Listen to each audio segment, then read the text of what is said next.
Najwa Shihab terkenal sebagai seorang presenter yang cerdas, berwawasan luas, berwibawa, dan mampu bersikap tegas kepada setiap narasumbernya. Tak sedikit bintang tamu yang diundang untuk tampil di acaranya mendapatkan pertanyaan maupun kritik tegas yang terkadang sedikit membuat mereka kelimpungan untuk merespons.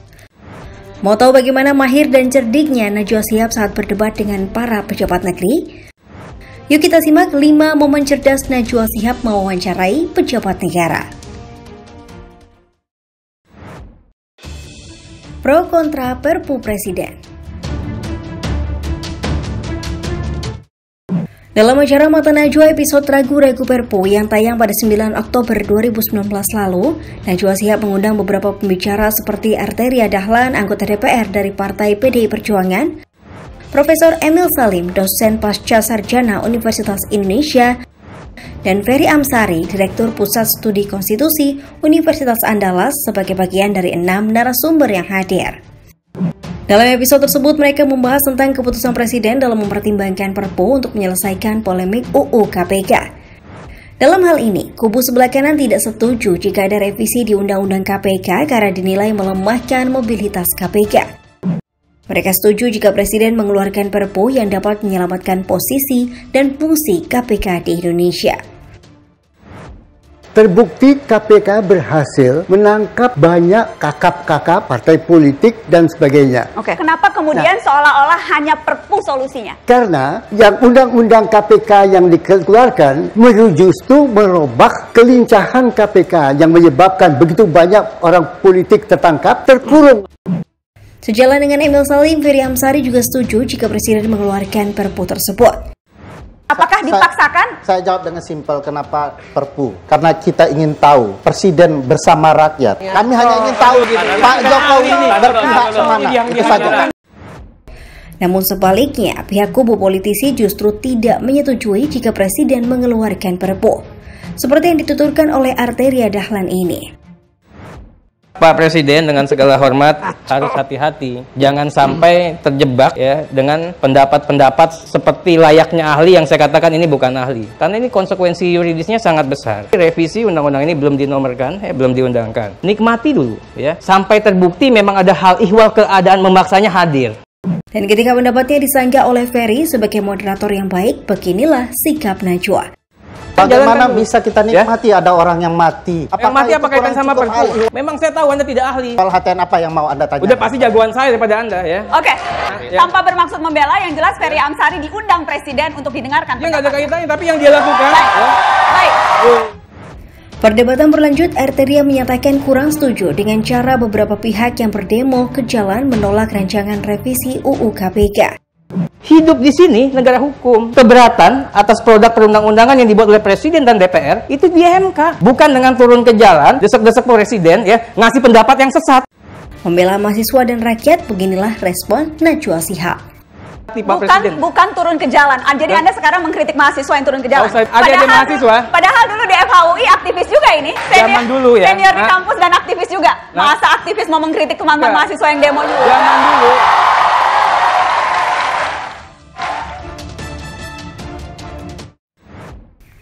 Pembahasan banjir DKI Jakarta.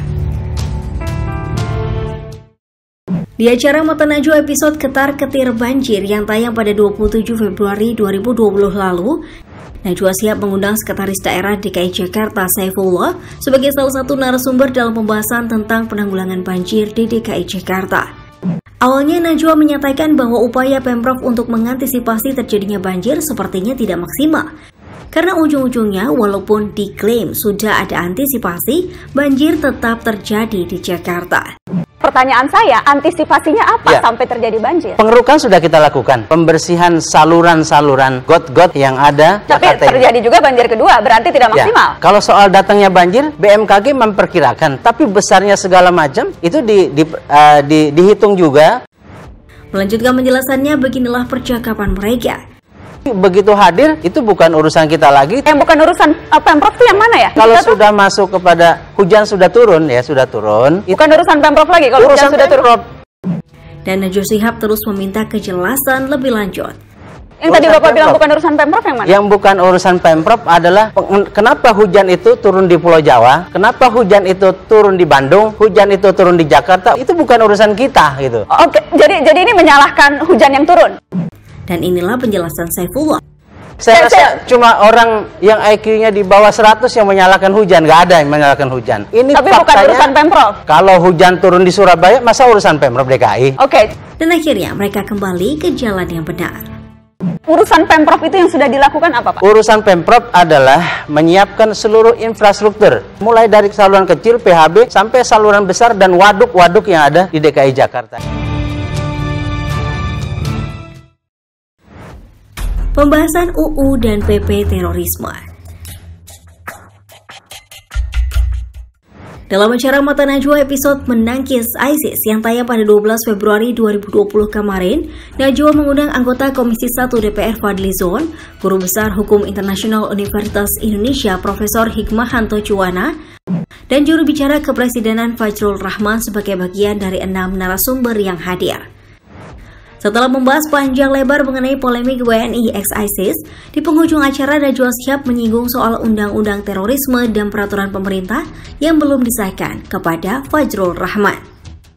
Sampai sekarang peraturan pemerintahnya baru 1, belum ada detailnya. Mana kerja pemerintah? Pengetahuan saya semuanya masih dalam proses. Sampai kapan prosesnya? Undang-undang keluar 2018, ini sudah 2 tahun, mana PP-nya? Nanti kita dicek lagi. Berganti objek, Najwa mempertanyakan hal yang tak jauh berbeda kepada Fadlizon. Saya mau kejar ke DPR. Ini kan baru berapa bulan ya? Pasti yang lalu kan ada. Ini sejak 2018. Iya, saya di DPR itu gini cara kerjanya adalah di komisi yang terkait itu, itulah yang membentuk. Jadi nggak bisa karena DPR semuanya DPR. Oke, jadi bukan tanggung jawab Fadlizon. Bukan. Cuci tangan. Ketika ada korban terorisme yang menuntut kompensasi tapi tidak bisa karena belum adanya PP yang mengatur, beginilah saran Najwa Shihab terhadap narasumbernya dan semua pihak yang terkait. Sekarang sudah 2020, tinggal 1 tahun waktu mereka untuk dapat kompensasi. Mari bicara keadilan untuk semua, mari bicara perlindungan untuk semua, kerja dong, PP-nya diperbaiki, PP-nya dibentuk. Pembahasan kamar sel Setia Novanto. Pada akhir Juli 2018 silam, Najwa Shihab melakukan sidak dengan mengunjungi kamar sel mantan Ketua DPR Setia Novanto di Lapas Sukamiskin, Bandung, Jawa Barat. Setnov kini adalah terpidana kasus korupsi pengadaan KTP elektronik yang merugikan negara hingga 2,3 triliun rupiah dan telah divonis hukuman 15 tahun penjara. Namun saat sidak, Najwa menilai terdapat kejanggalan-kejanggalan dalam sel Setnov dan akhirnya berspekulasi bahwa sel tersebut bisa jadi bukanlah sel asli yang selama ini dihuni oleh Setnov. Untuk mencari tahu kebenarannya, Najwa mengundang Menteri Hukum dan HAM Yasona Laoly ke acaranya. Dan inilah respon Yasona saat dimintai keterangan oleh Najwa Shihab. Anda yakin Pak itu sel Setia Novanto? Saya no comment. Kalau Bapak no comment, saya saja yang komen Pak. Ada beberapa hal yang membuat kami curiga itu sesungguhnya bukanlah sel Setia Novanto. Najwa yang langsung, saya nggak lihat. Najwa pun mulai membeberkan alasan yang mendasari kecurigaannya. Dan beginilah tanggapan Yasona. Kalau tadi dilihat Pak, itu list daftar nama penghuni lapas, stiker Setia Novanto tampak masih baru dan beda sendiri Pak. Dan kalau kita lihat isi sel Setia Novanto dari mulai barang-barang pribadi, baju, perlengkapan mandi, makanan, rasanya tidak sesuai dengan profil Setia Novanto. Mencurigakan memang kalau dari situ. Satu, memang melengkapkan nama yang ada di situ, seharusnya itu tetap permanen karena beliau sudah lama di situ. Dirasa belum cukup, Najwa mencoba membeberkan kejanggalan lain dalam sel tersebut. Satunya yang mencurigakan parfumnya parfum perempuan, Pak. Sama dengan parfum saya akan sebutkan mereknya kalau begitu, Victoria's Secret. Mungkin kalau istrinya datang ya disuruh pakai parfum itu biar wangi. Dan inilah final statement Najwa Shihab yang mendukung argumennya. Dan kami mendapatkan informasi dari orang dalam Sukamiskin yang mengatakan ya, itu bukan sel asli Setia Novanto. Sel asli Setia Novanto ada di nomor 3 Blok Timur. 2 sel itu sudah dibongkar menjadi 1 sel yang besar, Pak. Itu dihuni oleh Pak Setia Novanto yang mungkin saja malam ini sedang menyaksikan Mata Najwa. Pak Menteri pun akhirnya mengungkap pendapat dan langkah penyelesaiannya. Ya, itu makanya persoalan yang kita hadapi dengan kalapasnya tentunya. Kalau saya mau menutup-nutupi, saya tidak akan izinkan Naswa masuk ke dalam. Kita terbuka. Di beberapa media saya katakan ini merupakan tamparan. Ruangan dari sejak hari Minggu sampai sekarang terus dibenahi dan diangkat semua fasilitas yang ada di sana. Dan tidak mungkin terjadi lagi yang seperti itu.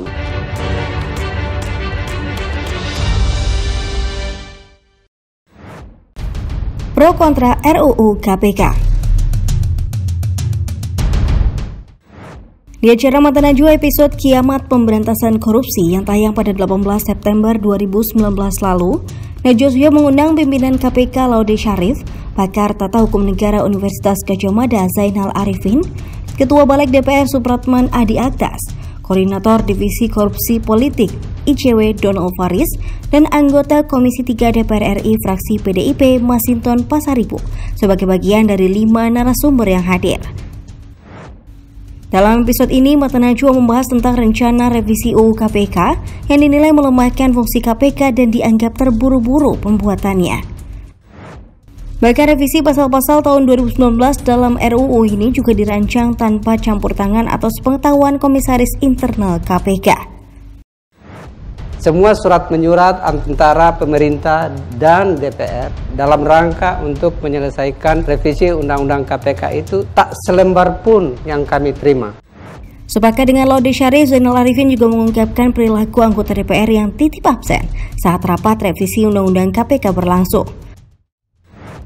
Kalau Anda mengubah undang-undang, otomatis selalu mengundang lembaga. Ini kok bisa diubah? Itu KPK bahkan tidak dipanggil. Panja dilakukan, proses dilakukan sangat cepat. Begitu pembahasan selesai langsung masuk tahapan persetujuan. Bagaimana mungkin di dalam ruangan yang harusnya disitulah penentuan pengedokan itu, yang lainnya titip absen. Hanya 80 yang ada di ruangan, 80-an. Tergelitik dengan statement Zainal Arifin tentang pejabat titip absen saat rapat, Najwa Shihab pun mengkonfirmasi ke Masinton. Tapi sebelumnya saya ingin cek, Bang Masinton, Anda hadir di rapat kemarin? Anda hadir atau titip absen? Setelah Masinton menjawab bahwa ia masuk dan juga ikut rapat, Najwa mengganti pertanyaan tentang absensi kehadiran anggota yang lainnya. Jadi kalau ditanya hadir, saya ini bisa dicek kehadiran fisik saya di DPR itu 80% ke atas. Oke, jadi kalau kemarin dari 200 yang hadir 80, itu teman-teman saja tuh yang pada titip absen? Ya, bukan titip absen sebenarnya, mereka datang. Kemudian pembahasan berlanjut dengan Najwa Shihab mencecar apa sih kegentingannya atau urgensinya sehingga yang UU KPK ini harus segera buru-buru direvisi. Yang menentukan urgensi itu adalah antara pemerintah dan DPR. Ini kenapa DPR seperti ngotot dan sebagainya. Kalau begitu urgensinya apa? Enggak, itu yang saya maksudkan. Itu tidak pernah diperbincangkan di publik. Baik, jadi urgensinya apa, Bang? Saya ingin menyatakan bahwa urusan urgensi itu... Saya bantu jawab urgensinya. Urgensinya KPK ini membahayakan bagi politisi. Itu kan periode 2014-2019, 23 orang anggota DPR RI diproses hukum oleh KPK. Nggak ada kaitan. Masih belum puas, perbincangan berlanjut seperti ini. Bang Masinton, boleh dijawab dulu, urgensinya adalah karena kepentingan anggota DPR terganggu karena banyak anggotanya yang ditangkap KPK? Itu yang keliru. Kita dengarkan sebentar, kita kasih kesempatan bicara. Supporter tenang dulu. Ini suara masyarakat loh. Oh enggak, sorry. Sorry. Ya, bahwa ada suara masyarakat yang menolak, iya. Tapi kau tidak bisa klaim ada suara masyarakat yang mendukung juga. Perbincangan berlanjut dengan revisi pasal undang-undang yang mengharuskan Dewan Pengawas KPK diawasi kewenangannya. Kita dari awal setuju tentang revisi Undang-Undang KPK ini dan setuju ada Dewan Pengawas. Karena model Dewan Pengawas 3 berasal dari DPR, 2 dari pemerintah. Kenapa harus melibatkan DPR?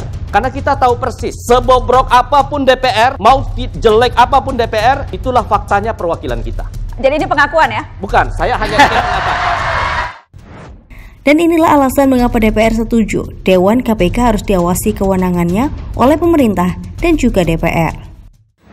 Dari awal kita setuju bahwa 3 dari DPR, 2 dari pemerintah. Kenapa kalau ada dari DPR, maka fit and proper testnya itu bisa dibuat dan dilihat oleh publik. Kemudian yang kedua, tim sel dari pemerintah juga bisa kita lakukan.